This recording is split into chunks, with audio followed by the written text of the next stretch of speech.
Well, that just went wrong. Hi guys, I am Dan at vintagefellow.org and yeah, well basically today we're starting work on a bike that's pretty much a pile of junk and should probably go in a skip. However, it was full in complete a moment ago, but for some reason the camera didn't record that, and now you are looking at an almost stripped out bike. And okay, right, let's start again. What are we looking at here? Well, we're looking at a mid-80s British-made Dawes race-ish kind of bike.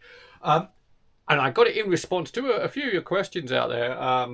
While I don't do a lot of British bikes, race bikes, that kind of thing. There is a reason for that. I rode a lot of them as a kid, and they were all rubbish. It's not one of those things I cast my mind back and go, oh, I must have one of those because I had one as a kid. They were all terrible. I mean, I rode them. I loved riding, but none of the bikes left any measurable impression on my mind other than the fact they were badly made. Reason for that, I think, is more because British bike manufacturing in the 70s and 80s, very much like the car industry here as well, was just not really doing its job properly.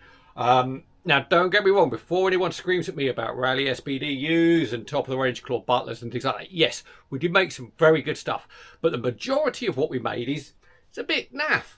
It's a bit lazy. This is a great example of it.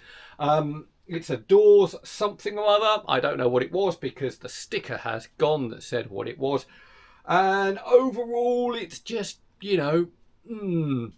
it had a full simplex group set on here, but it was a plastic stuff, cracking, falling apart. Steel wheels, 5-speed. I mean, mid-80s, still running 5-speed, well, 10-speed technically, but that's pretty naff. Up front here, we had, the regular suicide brakes, that kind of stuff that we loved fitting on those. Also, I'll just retrieve this from the bin. Those utterly rubbish quarter guards that we had as kids on most of our race bikes. Just junk. An overall paint job here that just is so uninspiring. We're going to have to sort it out. Now,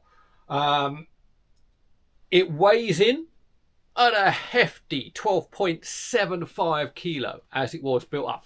12.75. Now, I probably don't need to point this out to you, but the 1920s English 3-speed I'm going to be riding at this year's Eroica Super Heroic, that only weighs in at 12.5 kilos, so it's lighter than this thing, and that feels like it's made of cast iron, that English 3-speed. So I have no idea. Incidentally, the seat tube diameter is 26.2. I don't know what that means, but it says here it's made of Daws Super Tube. Super Tube, yeah. Okay. Well, yeah. Who knows? Who knows? But we're going to just carry on getting this apart now. I do have a plan. Get this apart, clean it up, sort the paintwork. It's not going to get repainted, but I'll take you through a simple process of making a really bland, knackered paint job look a lot better. And then I have a host of Campagnolo Chorus parts over there from various takeoffs that I'm going to put on here. And we're going to turn this into a 9-speed with SDI shifters up front. Reason for that being everything else on here is just naff. This is where it kind of it could be a touring bike. It could be, I don't really know. It doesn't tell me, but I have bosses all over the place. But also, I don't have any bosses for down tube shifters. These are clamp-ons, so I don't quite know what that's about. And at the back here, we have a brazed on mount. The rear bridge is just a chunk of metal with mounts on it for a rear rack as well. So it's kind of doesn't really know what it is, but we'll get on and we'll try and make something out of it, get it out there, ride it, and see if I can prove myself wrong. And well, hey, let's just carry on getting this apart. Okay, almost there on the strip down. Fortunately, it did actually come apart pretty easy, but it's revealed a lot of issues. I mean, the parts used are, you know, bottom drawer, I'm afraid.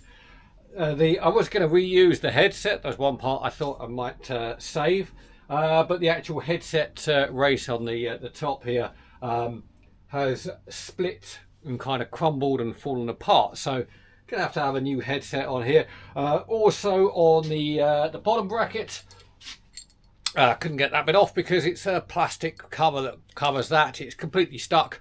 And as I tried to remove it, it shattered and a piece almost took my eye out. So I removed the side that I could get out, and then we'll just obviously we're replacing everything like that. Anyway, I'm not going to bin any of these bits just yet, just in case we find our usual issues with threads and stuff like that. This should be all okay, but from what I'm finding, I mean, I noticed even the clamp bolt on the stem was a weird, it wasn't in millimeters, it was something like a 532 or something like that, old school imperial. So I'm finding all of these mixes and matches of stuff. I shouldn't have been surprised to find that, but you know, I'm just going to be a little cautious about the main bits. Not been any yet, but in the meantime, let's clean this frame up. So now we have a bare frame. It's ready to work on this paint. Get you in close there. I mean, yeah, I mean it's not. Plenty of people would just wax this and go with the patina look, but it's not really a nice patina on this. It's just a bit naff, especially with the missing decals and stuff like that. And you know, we look here, the decals worn away, but it's meant to carry on kind of up here. And it's just kind of gone. So without respraying this, it can be a lot better. So what I'm going to do next, I'm going to get rid of the knackered decals. I've replaced them ready to go. So I'll be using some boiling water there. Put that on there. We'll lift those off and give this a clean up. I'm going to do a bit of extra paint. Kind of a cream relief on here. We see a lot on vintage bikes. I'm hoping it'll lift this frame up a little bit because it is a bit dull. It's a very flat blue at the moment, but we'll work on that. But I've got a couple of decals here that also have to go. I'm going to keep a few of them. Obviously the Daws Super Tube, that has to stay because hey, wouldn't know what else it's made of. But let's crack on with just getting those off, and then I'm going to I'm just going to lightly wire wall down some of the worst of this surface rust. Now that's cleaned up fine. I've really gone deep with the degreasant. One thing I have used, because there were a lot of knackered bits of decal left on there and solvent. I do find this stuff, PVC frame cleaner, rather good at getting that kind of really hard solvent residue off without damaging paint. Pretty hard to damage this stuff though. It's rock hard and not very shiny. But I've done a bit of touch-up paint here and there. It's in no way a respray. I've still got the decals on here that I wanted to save. And what I'm going to do now, the next stage, we're going to try and turn this now from a junk bike into a gem, or at least as much of a gem as Daws Super Tube can actually be. And what I'm going to do a couple of off-white patches. So I'm going to do the head tube here. I'm going to mask the lugs off, and I'm going to do the head tube in an off-white cream, and I'm going to do a couple of panels on the down tube here in off-white cream. It's that kind of classic look. To be fair, if this was yellow or red, I'd probably do those panels in black, but blue and whitey cream, a match made in heaven. Can't go wrong. So first thing I've done, I've just found the centre of the down tube, and I'm going to go, and I've marked out, I'm going with an 8-inch panel with a couple of smaller panels either side. Very easy to do. Just got a bit of vinyl tape, and then I'll just cut these and put them on.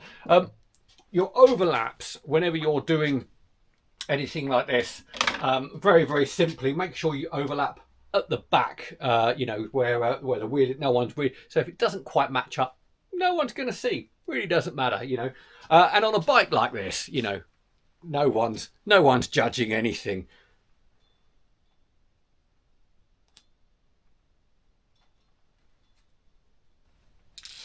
pretty much masked up enough. Now, the more observant of you will notice that I haven't really masked up the lugs. And I'll show you a hack for spraying lugs. As long as you're not like doing it on a super primo frame. Just kind of roughly mask up, leave it exposed. Do your paint, okay? And then fairly quickly, some thinners and a bit of clean rag, and you can remove the paint quickly from your existing pronounced lugs, and it'll give you a nice smooth finish rather than sitting there for ages trying to mask up and cut out, which doesn't work very well. I'll show you that in just a moment. Let's just get a bit of this off-white cream on here, which is RAL 9001, if anyone's interested.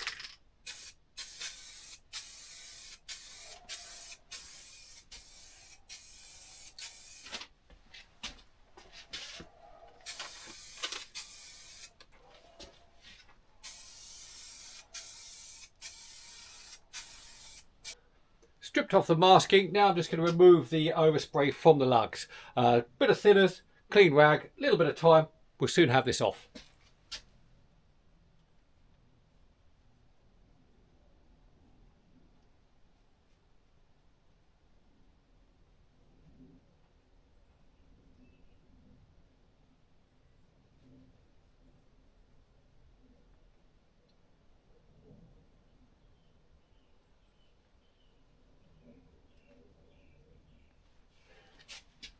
You can see that detail there just being shown as I remove that cream paint. Saves an awful lot of faff. Again, if this was like a super primo Cinelli or something like that, you would want to mask these up fully. But on something like this, have fun, do it the easy way.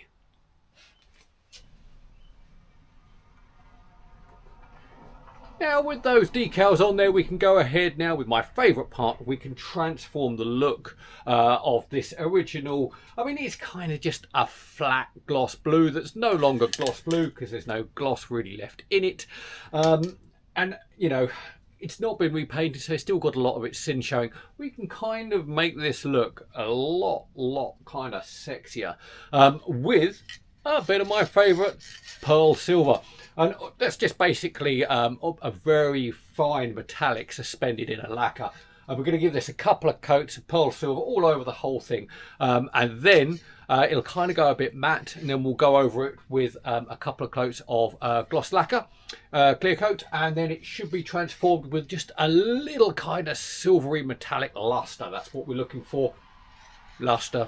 This bike, maybe not. But let's see what happens. Let's go ahead and get the pump.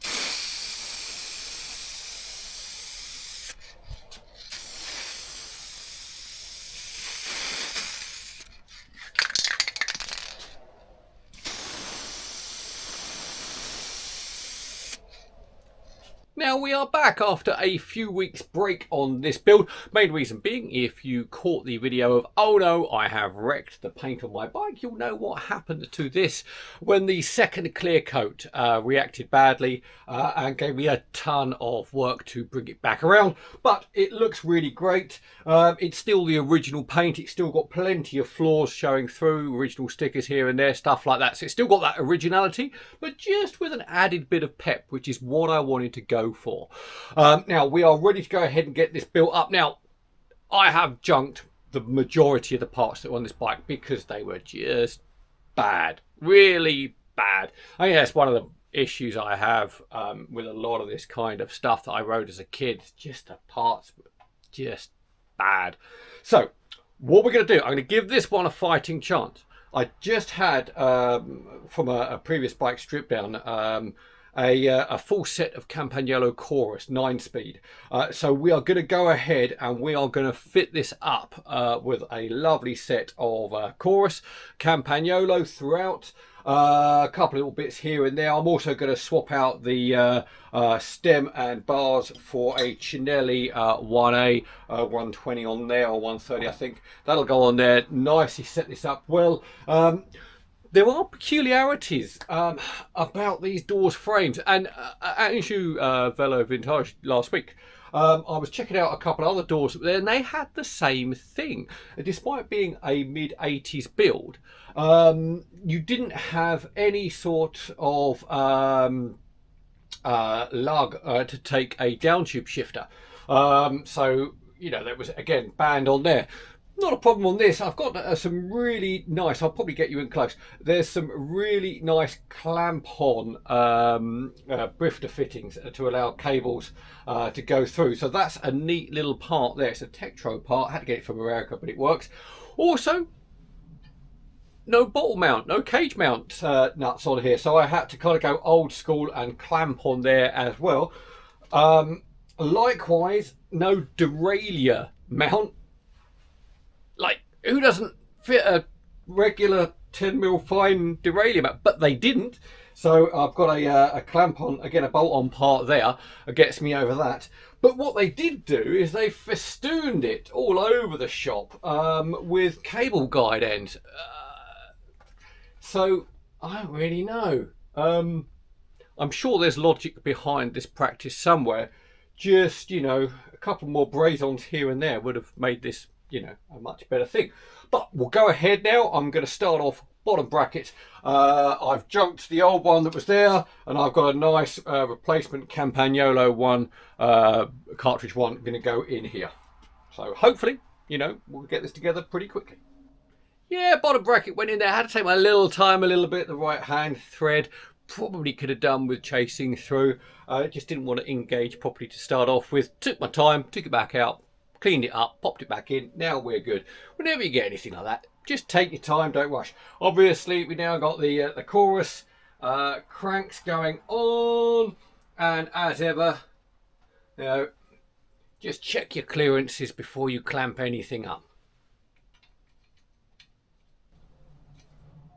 Okay, so time for the forks. Now, when I stripped this down, I did find the bearing cups had actually crumbled and cracked. Yeah, just really not good parts. So they've gone in the bin for recycling, and we've got some nice fresh replacements that fit okay. I've already got ahead and pressed them in. No walloping with hammers, we all know that. Okay, so I'm just going to go ahead and get fresh grease on the bearings and get them in.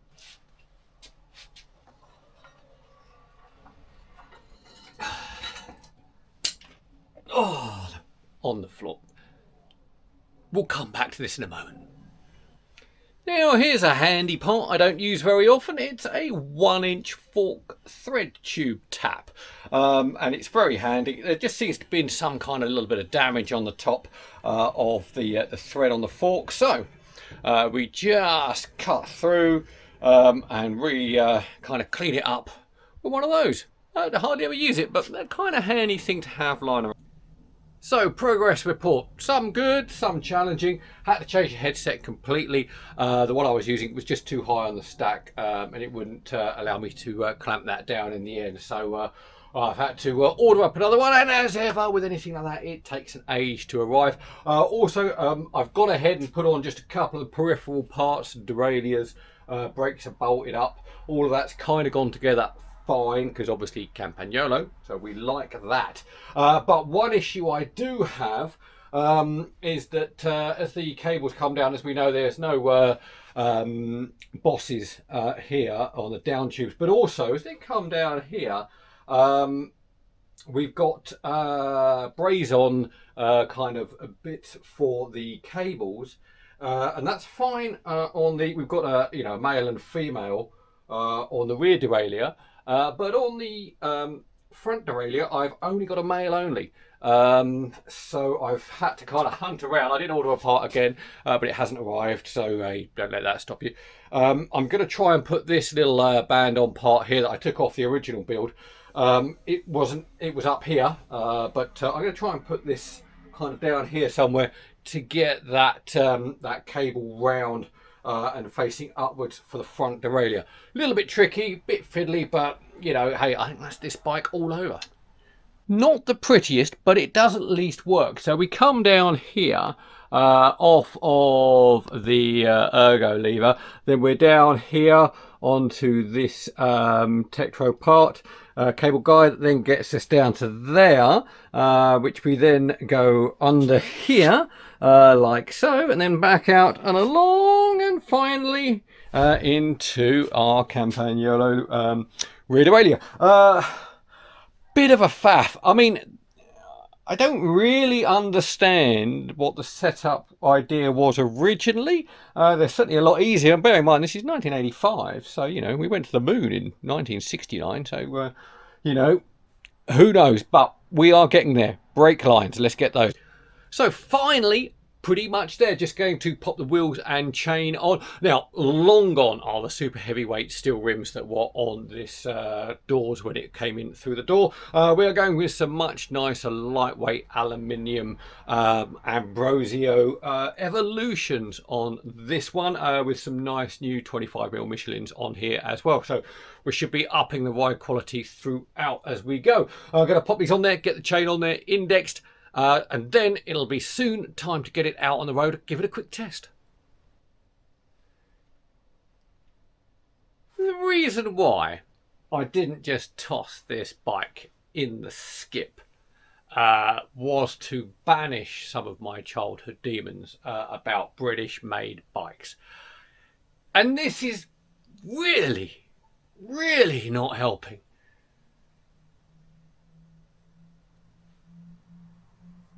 Long reach calipers. Long reach. Oh! So it won't take regular Campagnolo fits anything Chorus brake calipers. No.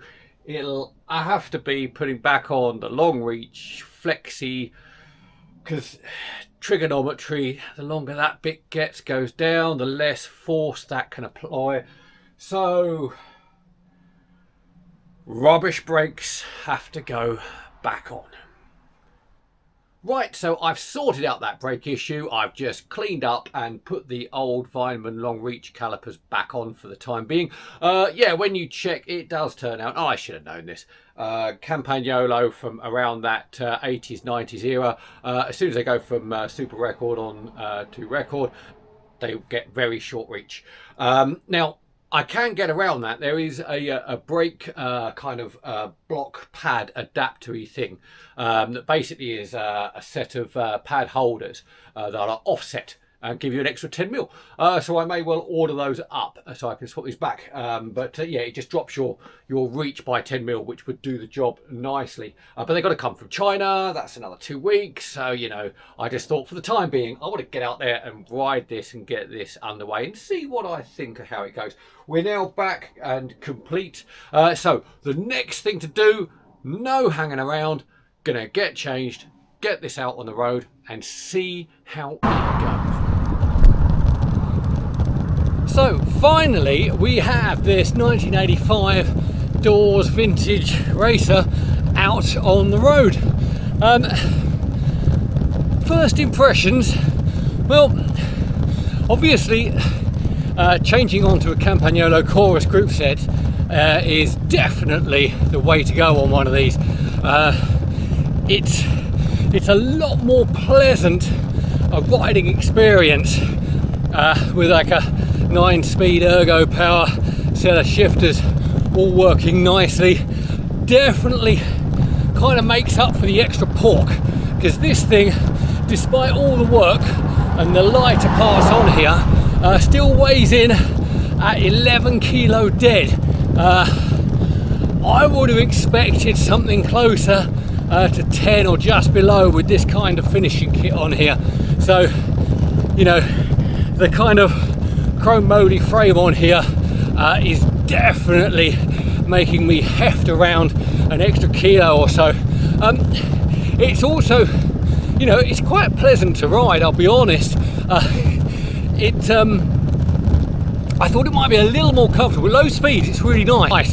High speed, just thought it might be a little bit smoother than it is. It's not bad, but then again, I am kind of used to comparing it to some pretty high-end Italian exotic frames, and this, at best, yeah, it's none of those really. But you know, hey, it's doing what it does, and it's starting to look quite pretty, which I didn't think it would when I first saw it.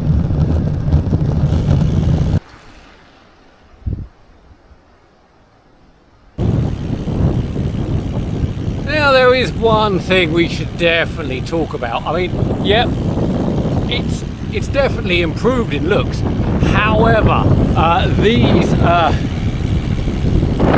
brakes, the Vineman long reach brakes, are, I'm going to go out on a limb and say I think they're probably the worst brakes I have ridden in my recent memories. They are just terrible. I mean, back at the Anjou Vintage Velo Festival a few weeks ago, we were on that French Velo de Ville, and those brakes were just shockingly bad. But even those make these seem, you know, pretty tasty, because these are just shocking. So I am definitely going to order up those brake pad offset things, fit those up, because they will be so much better, so much stiffer with more grab. These, yeah, they are not good at all.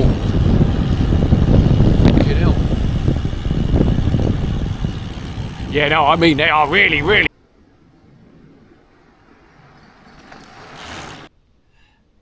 Now, for sure, when I started working on this 1985 Dawes racing something or other, it was probably fit for the recycling skip, and almost certainly that's probably where it should have gone.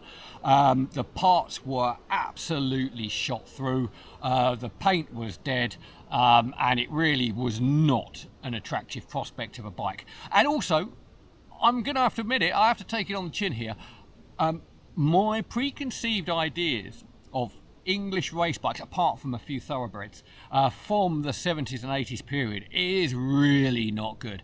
I have no good memories of riding good bikes back in the day. And my concern with this was it would be just terrible. But I have to admit, with a good group set, now this Campagnolo Chorus 9 is fantastic. I wouldn't call it a resto mod, I would definitely just call it an upgrade on something like this. But boy, it's so much better. We've shipped off almost 1.5–2 kilos in weight. It's more responsive, it's changing great, I've got a good range of gearing, and everything works how I would like it to, aside from the brakes, which I am definitely going to get those offset pad things and put the Chorus brakes on here, because these are just appalling. And that, I think that kind of sums up a lot of my thoughts and opinions about old school English bikes from those 70s and 80s period. You know, the brazing work and the work on the frame, once it's all cleaned up, you know, it was really quite nice. Certainly, you know, we're not talking Dario Pegoretti here, but you know, it's a nicely built frame. There's nothing up with that. But the parts that were put on here were just junk, and they would have been junk to start off with. I mean, a headset that's actually cracked and crumbling away. And I don't know what metal you make it out of for it to do that. It certainly wasn't alloy. It looked like some kind of steel, but it was just failed beyond belief. And the brakes, nothing on this was up to scratch for where I would expect something from the mid-80s. Okay, but now it's pretty darned good. It rides really well. So I'm secretly quite impressed. I don't want to be down on English bikes from that period or British bikes from that period. There were a lot of good ones. Certainly your Claude Butlers and your Rally SBDUs, they were great. But I mean, I had a lot of Rallies, man. Those guys pumped out some junk back in the day, and I think that's part of the problem. We should never have been producing such junk. And this is Daws, you know, it's meant to be a premium brand, but this was not, and I repeat, not a premium bike in the way that it was. I've ridden, you know, plenty of lower end Italian and French, and you know, putting this thing together, I would even say that, you know, French bikes are easier to work on than this has been, and anyone who's worked on French bikes will know that is saying something. I still can't get my head around the cable guide arrangements where we've got some in some areas and not in the others. And I mean, like, the clearance on these Vineman brakes, there's tons. You could fit massive tyres on here, 38s or 40s, but you can't. I've got 25s on here, and I mean, you could probably creep up to 28s or 30s, but the chainstays down here, they're tight. They haven't given you enough space to really, you know, so it doesn't really make any sense to give you loads of clearance and space around the brakes and brake bridge and then have a tight set of chainstays, because you just can't put a big tyre on there. So yeah, it's just the thinking behind it. It doesn't really make sense to me. But on the whole, now it's done, it's a good looking bike and it rides well, which is the most important thing. So there we go. Maybe, hey, you've watched this and you thought, well, I've got that old Claude in the garage, or hanging upstairs in the loft is a rally banana, or, you know, we've all, yeah, okay, get it, have fun with it. You know, can't be any worse than how they made them to start off with, I think. But if you enjoyed that video, do like and subscribe for anything else that's cool to do with vintage bikes. Thanks a lot.